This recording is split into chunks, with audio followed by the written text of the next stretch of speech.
Hey everyone, Rob from Southgate Media Group here. Before we get started with this podcast, we have a quick message. If this is your first time checking out the show, we love that you found us and we really hope you enjoy it. What we have to say is for the subscribers. If you enjoy our shows, would you please donate to help keep these going? We don't want to have to put traditional ads on these shows, but this does cost money. So we really do rely heavily on donations. To make a donation to the show, please go to our website, www.southgatemediagroup.com. Go to the page for the show, and in the upper right-hand corner is a donate button. It takes you right to PayPal, and you can donate whatever amount you want. Thanks a lot for listening, everybody. And now, on with the show.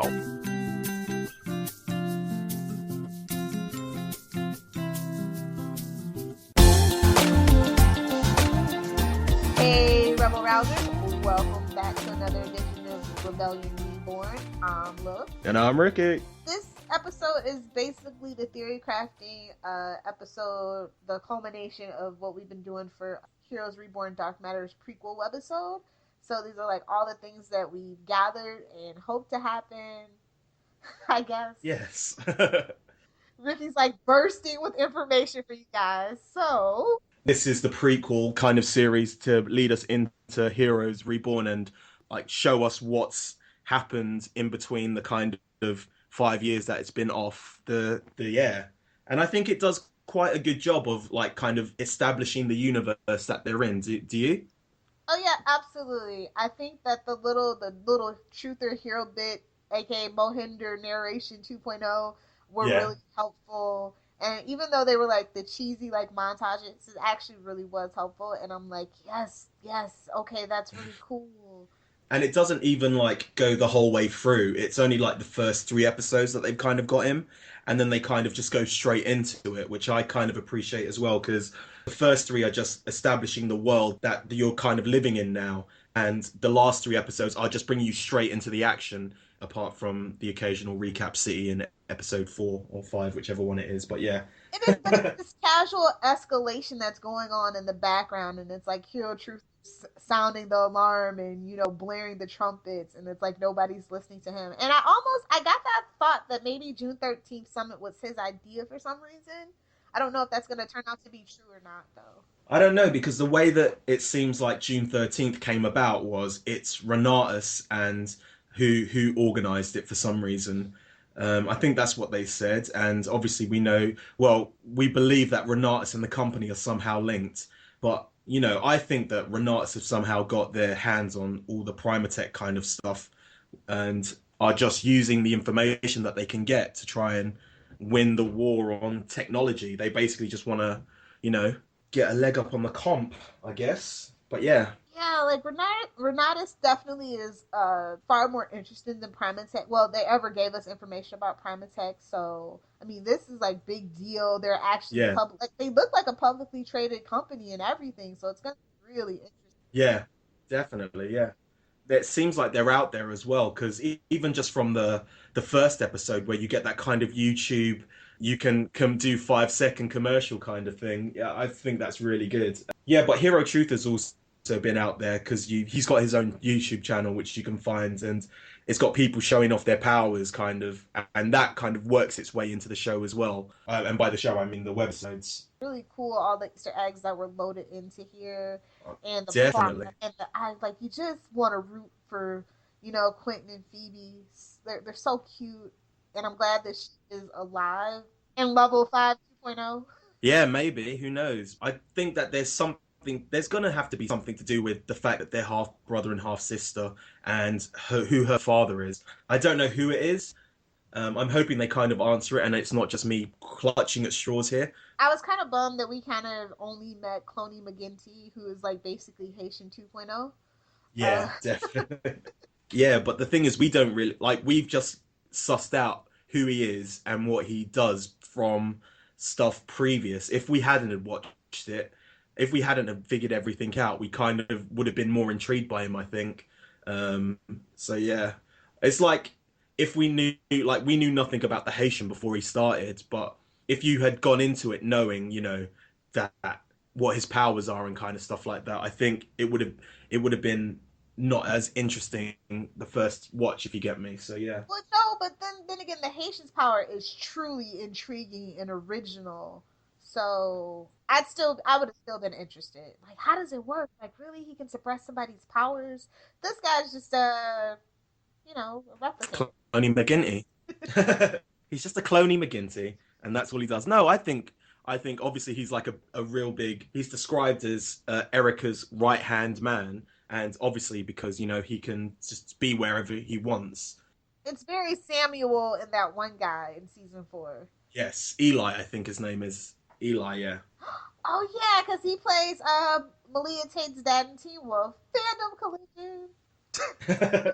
These nightmares though were like the biggest question for me. Yeah, definitely. And also, what did happen to her mother is quite a question as well. I'm hoping that some of this stuff gets answered and it's not just kind of left in the air.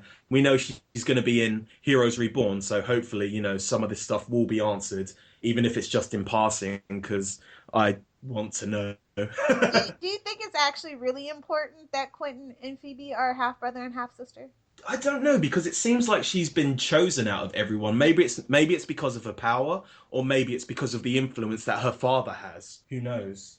Maybe it's another Lindemann type of thing where she's kind of been bred to be something.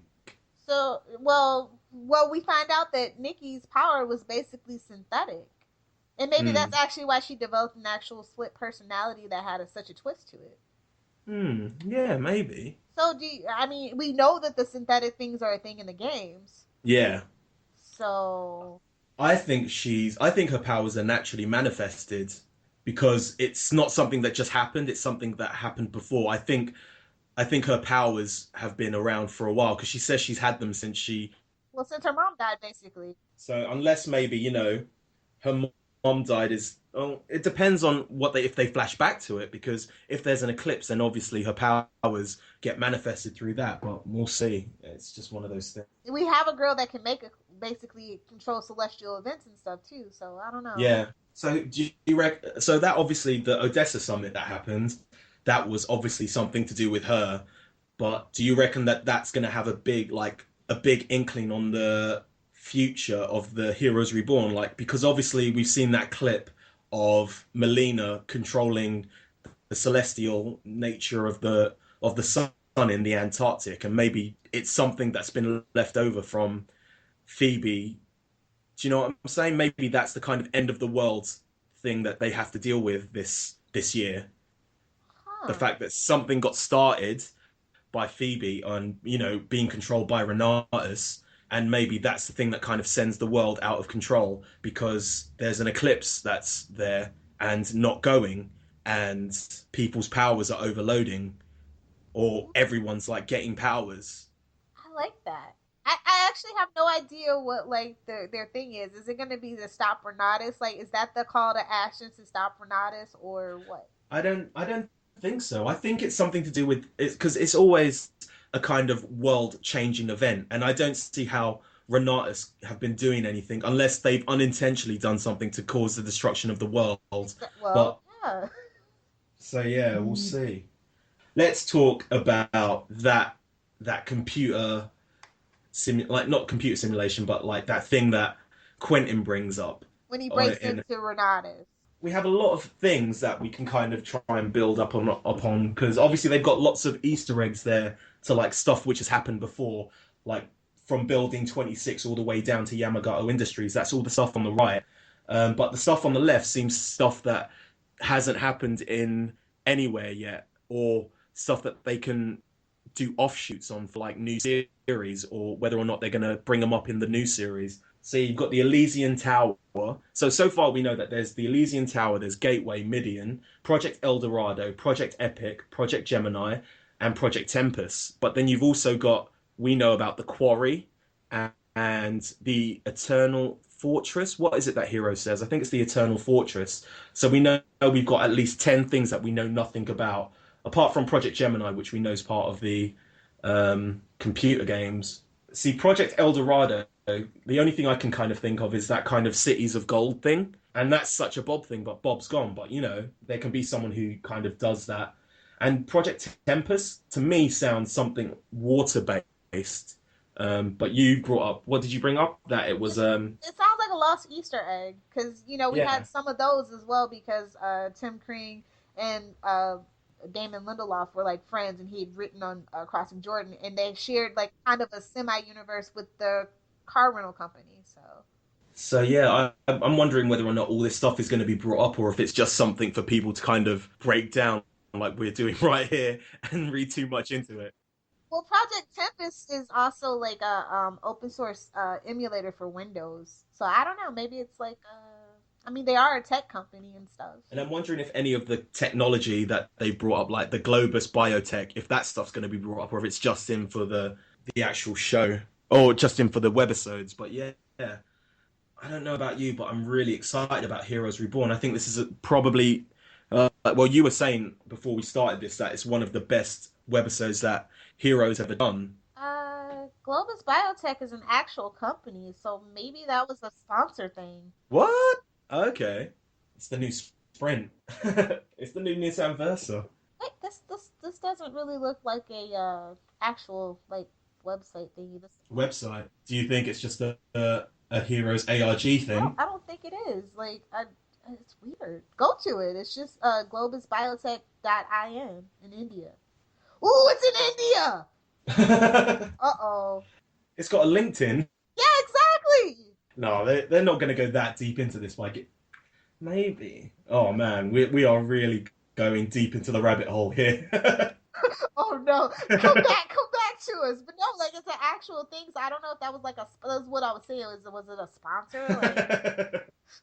Like do we need the money? Are we like, is that where we're getting our money from now? from fruit and vegetable places in India. But yeah, who knows? You know what? We're gonna look back on this in like a month's time and realize that it was part of the ARG. So yeah. We just cracked the case, dude. You heard it here first. We found it first. What else? Yeah, I think that's pretty much all I can talk about. You know, I like the little Easter eggs for the people who've just been like people who've watched it, and you know, some of them like we're kind of reaching. Like obviously, there's a boy from my town who breathes underwater, which we assumed is either a tour. It's like an Easter egg to Alex Woosley.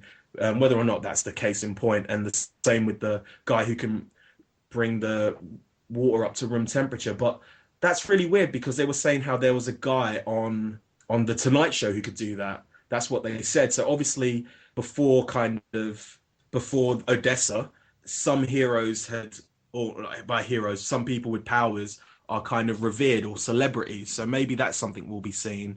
I think it's gonna be like the Ted universe, the animated, well, not the animated, but the live action one by the guy from Family Guy, where like it's like a living teddy bear, and he's a washed out celebrity, and everybody's just so over a talking teddy bear. I think maybe. Yeah. Well, we're gonna have to see, aren't we? But the best thing that happened is that we get a glimpse into what Papa Bennett has been doing, and it's really interesting that they said he was with Primatech up until the explosion.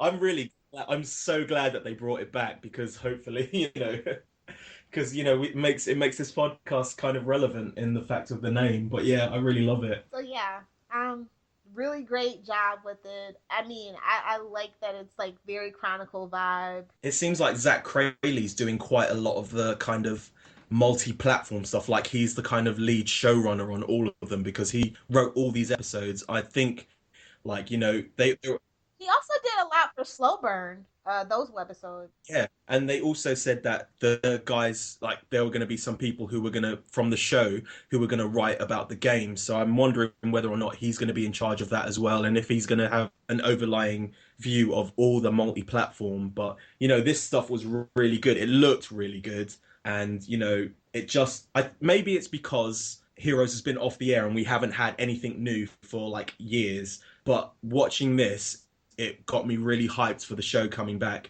even more so than just like reading tweets from people online. This is something like physical that we can watch. I really am so excited for it. So I'm interested to hear your guys' conspiracy theories and theory crafting. And like, are you Team Stevie and are you Team Brady or are you Team Renatus? Like, there are people that like the villains, so Siler. So what I will do is when this episode comes out, I will put something up on our Facebook and link it. so you guys can leave all your conspiracy theories a la Quentin Frady in the comment section, and we will, read them and try and figure out this whole Heroes Reborn thing together. So yes. We here at Prime and Tech Files love listener feedback. If you would like to get a hold of us, we have tons of ways you can do that. You can email us via primeandtechfiles@gmail.com. You can leave us a private message or interact with our posts over on facebook.com/primeandtechfiles. We live tweet 2 episodes per week every Saturday starting at 11 a.m. Eastern Standard Time. For more information, be sure to follow us on Twitter at Prime and Tech Files. You can also find us on Clamor, Tumblr, and YouTube simply by searching for Prime and Tech Files. If you enjoy this podcast, please be sure to rate, review, and subscribe to us on iTunes. What's that? Don't have an iTunes account? That's okay. We can be found on all sorts of podcatcher services, such as Stitcher and SoundCloud. All you have to do is search for, you guessed it, Prime and Tech Files. We are also on Libsyn. To follow our RSS feed there, all you have to do is go to primeandtechfiles.libsyn.com. Libsyn is spelled IBSYN.com. And bookmark us to stay up to date with this podcast. We look forward to interacting with you. If you love our podcast, be sure to check out Southgate Media Group's iTunes provider page to see a list of what other podcasts are hot and trending in our network.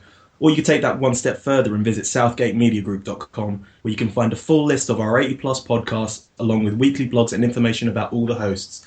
With so many podcasts that cover everything from anime to wrestling, there's sure to be tons of podcasts that could interest you. Hey guys, you should know by now that you can find me on Twitter at Lilith Hellfire. If you have a Tumblr, be sure to check out it's lilithhellfire.tumblr.com. And of course, be sure to swing by my blog if you are a pop culture junkie or comic book geek at littlepopculturevulture.blogspot.com. I also host several other podcasts on the Southgate Media Group network. Some of them are Queen Consolidated and Channel 52. So if you are into, obviously, DC comic book related stuff, be sure to check it out. You can find my writings at tvbinges.com. It's a place for all your binge watching needs, and you can also create your own TV binge and we'll help promote it. We do a monthly binge watch, which you're more than welcome to join in. Just go to their Twitter at tvbinges just to find out more information. But you can find me, and you can find me on Twitter at RickyJDiaz. That's RICKYJDIAZ, or Z if you're American. That's all we have for you guys. We hope you enjoyed our ranting and our reading. Keep the rebellion alive, guys.